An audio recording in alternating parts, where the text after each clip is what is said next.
আসসালামু আলাইকুম ওয়া রাহমাতুল্লাহি ওয়া বারাকাতুহু। পবিত্র কোরআনে সূরা রহমানে আল্লাহ তাআলা বলেছেন, ফাবিআইয়ি আলাই রাব্বিকুমা তুকাজ্জিবান, অতএব তোমরা আমার কোন নিয়ামতকে অস্বীকার করবে। এই মানব শরীরে এতগুলো নিয়ামত রয়েছে যে অস্বীকার করার মতো কোনো সুযোগ নেই। তেমনই একটা নিয়ামত হচ্ছে এই জিহ্বা। জিহ্বা সম্পর্কে পবিত্র কোরআন এবং হাদিসে অনেক তথ্য বর্ণনা করা হয়েছে।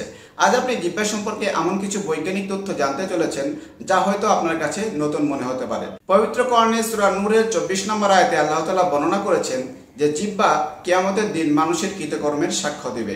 এছাড়া সূরা বালাদের 9 নম্বর আয়াতে আল্লাহ তাআলা জিহ্বা এবং ঠোঁট সম্পর্কে বর্ণনা করেছেন। এই জিহ্বা যে মানুষের জন্য কতটা উপকারী তা আপনাকে 1 মিনিটের মধ্যে বোঝানোর চেষ্টা করছি।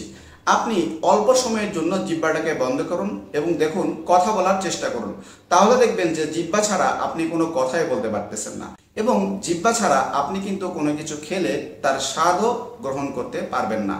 এই জিহ্বার মধ্যে প্রায় 10,000 স্বাদ গ্রন্থি রয়েছে, অর্থাৎ সুপার টেস্টার রয়েছে। এই স্বাদ গ্রন্থিগুলো প্রতি 14 দিন পর পর মারা যায় এবং নতুন স্বাদ গ্রন্থি তৈরি হয়। যেমনটি মানব শরীরের প্রায় 3 মাস পর পর রক্তকণিকা মারা যায় এবং নতুন রক্তকণিকার জন্ম নেয়।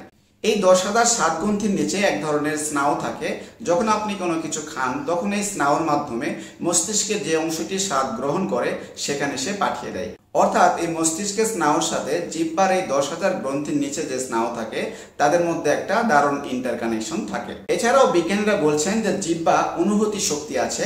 যখন আপনি ঠান্ডা খান তখন ঠান্ডা অনুভূত হয়, যখন গরম খান তখন গরম অনুভূত হয়।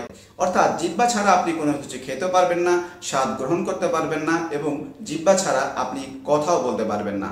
সুতরাং মানব শরীরে জিহ্বা একটি গুরুত্বপূর্ণ অঙ্গ। এখন আপনি চিন্তা করে দেখেন যে এই একটি জিহ্বা দ্বারা হাজার রকমের ফল ফলাদি এবং খাবারের স্বাদ গ্রহণ করা যায়।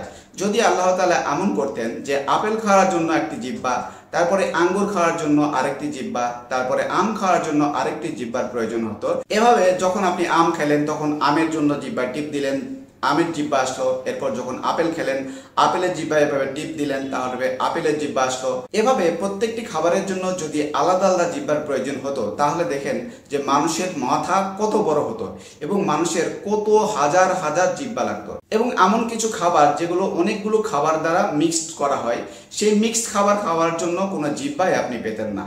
আল্লাহ তাআলা কতটা নিয়ামত পূর্ণ করে একটি জিহ্বার মাধ্যমে হাজারো রকমের স্বাদ গ্রহণ করার ব্যবস্থা করেছেন।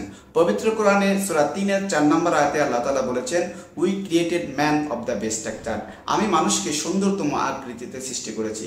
এছাড়াও পবিত্র কোরআনের সূরা রহমানে বলেছেন, ফাবিআইয়ি আলাই রাব্বিকুমা তুকাজ্জিবান, অতএব তোমরা আমার কোন নিয়ামতকে অস্বীকার করবে। এই জিহ্বা সম্পর্কে এমন সব তথ্য আপনার কেমন লাগলো অবশ্যই জানাবেন, এবং এই ভিডিওটি শেয়ার করে অন্যকে দেখার সুযোগ করে দিবেন, এবং তার মাধ্যমে আপনিও হয়ে উঠতে পারেন ইসলামের একটি প্রচারক। আসসালামু আলাইকুম ওয়া রাহমাতুল্লাহি ওয়া বারাকাতুহু।